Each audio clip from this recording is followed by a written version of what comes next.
So today I'm going to remind you of 3 of the biggest mistakes I made on this channel. If you make a mistake and you don't learn from it, you're destined to repeat it again. I'm gonna point out some of my flaws on this channel, my cake flaws. As you all know, I love making food cakes, and there was a point where every time I made a food cake, it was like the giant version of it. So we're gonna have to talk about the giant McDonald's apple pie cake. So the thought process around this cake was I wanted to encompass all the flavors of a McDonald's apple pie. So I baked like a vanilla spice cake with spices folded into the vanilla batter. I did use Italian meringue buttercream, but I also sauteed apples, thinking about how on the pie you see the apples through the pockets. And that's what I really wanted to recreate. So I thought to myself, how delicious would it be if there was sauteed apples, like apple pie filling, on top of this cake? And then the fondant would be pastry colored, and I'd cover it and make the slits, and it was gonna be great. And somehow in making this cake, I forgot one of the cardinal rules, which is that fondant and water or moisture are not friends. They don't like each other. So what I did is I make the cake, I iced the cake, I topped the cake with all these delicious apples. And then I got to the good part. I was so excited, and this cake smelled really good. So now I've rolled out my pastry colored fondant. I covered the whole cake. I tucked the fondant under to look like the edges of a pie that's like crimped and folded. I painted the crust because obviously the pies probably have like an egg wash. And then it was time to cut open the pockets that let you see the beautiful apple filling.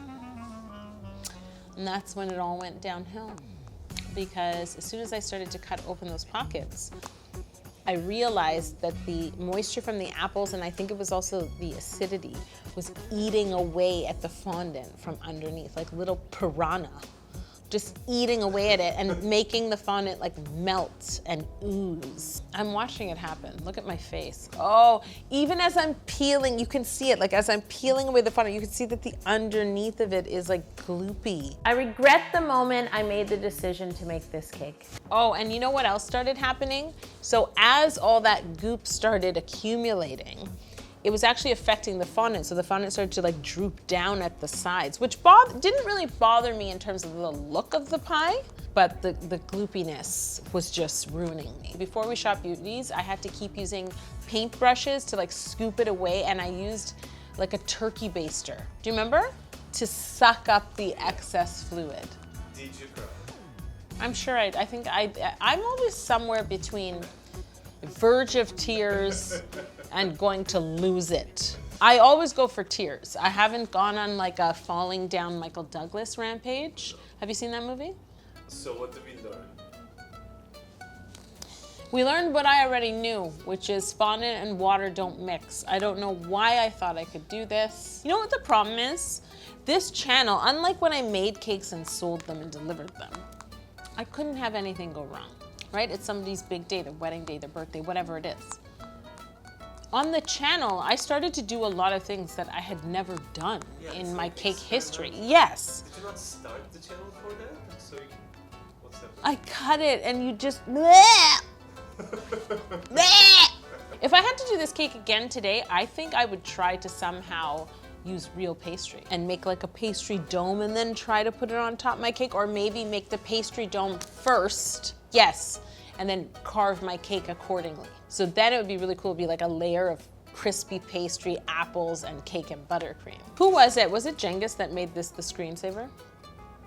He made this the screensaver of the How to Cake It laptop, and every time we open the computer, I'd have to look at it and face what I did. Okay, so cake number 2 was another food-inspired cake, but it wasn't novelty. I made a cake that was inspired by the Starbucks salted caramel mocha. We went to Starbucks, we tried the coffee, which I found too sweet. Somehow when it's like a coffee dessert and there's other sweet elements, I like it, but I don't want to drink a sweet coffee, if that makes sense. So it has all these great flavors, right? It has chocolate, coffee, it had salted caramel, and so I thought of a way to layer all these things into a cake. Chocolate cake, I spread dark chocolate ganache, I piped a fence, I did the bullseye effect, and I alternated the coffee and chocolate buttercream, and then I built the cake. Now the most important part of this cake was I thought, okay, it's just a regular cake, but I'm gonna make it nice and tall, kind of like Starbucks drinks are like ridiculous. Do you know in America there's a whole other size of drink? Really? Yeah. Bucket? Bucket, yep. The gallon. It's like a concrete truck and it drives up to you filled with coffee. You know when I build novelty cakes and I know it's tall and then I purposely like build two halves and put them together? That's all I had to do. You know what my problem was? I was thinking at the end of this video, I'm gonna cut a really tall slice. That didn't happen because the cake just buckled under pressure. And you know what's funny? If I had at least built two halves, let them chill fully and put it together, even if I didn't put a dowel and a board, it still would have done better than what happened. I took it out of the fridge, I flipped the cake over and I trimmed it. So I basically ended up trimming off a whole layer. So it's not a venti, it's a grande, or as Orhan likes to say, a medium. Lesson learned, but once again, I only had to learn this lesson because I got cocky and I got ahead of myself. At any point when you're making a cake and you see a problem, try to address it then. Because I could have ignored this problem, tried to ice the cake thinking it would become solid, and then what would have happened? The decorated cake would have looked terrible. You've got to fix the structure before you keep going because this is the kind of problem that will just keep, it's like a crack in the foundation.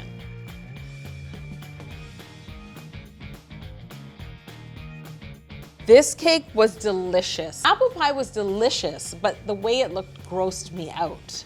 This cake was so good and way better than the coffee itself. What's the biggest cake disaster you had that wasn't on the tube, like in your career? I gotta send it to you. So a long time ago, I made a bat mitzvah cake for a girl, and her cake was 2 shoe boxes and this bag on top with gum paste tissue paper coming out. And I had to go out of town that weekend because it was my best friend's stagette. And the mom was basically like, okay, can you deliver the cake in the morning and then you can go off to your trip? And I normally didn't like doing that. I made an exception. I bring the cake, the chef made room in the fridge because I was adamant. I was like, I can't stay out from 8 a.m. till 6 p.m., right? I go away for the weekend with my best friend. We have the time of our lives.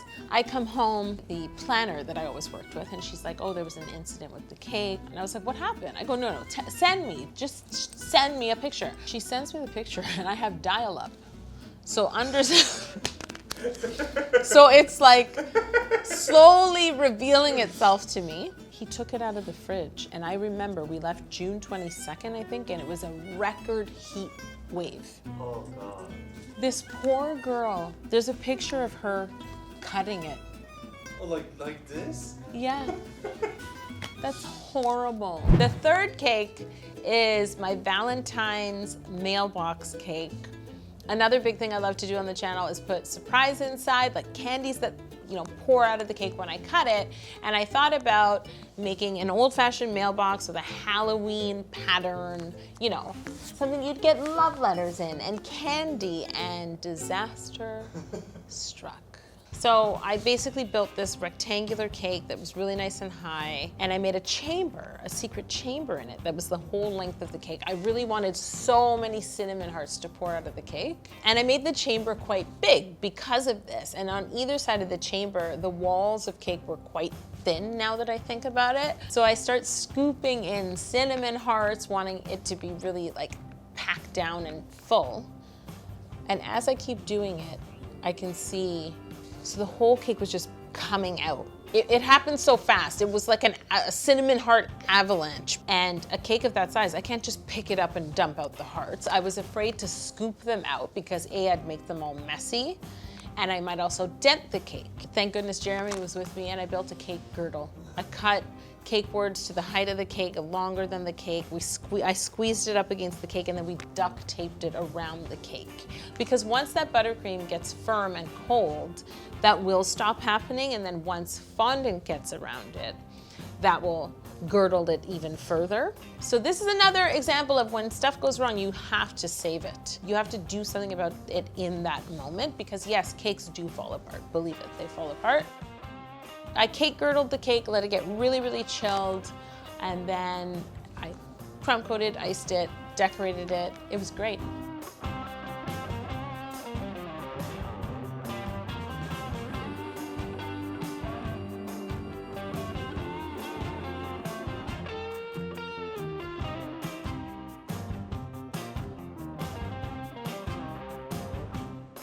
So these are the 3 mistakes I've made on the channel that I somehow got to fix. If you can remember more mistakes I've made, by all means, put them in the comments. We thought about 8-sided pencil, but that was just aesthetic.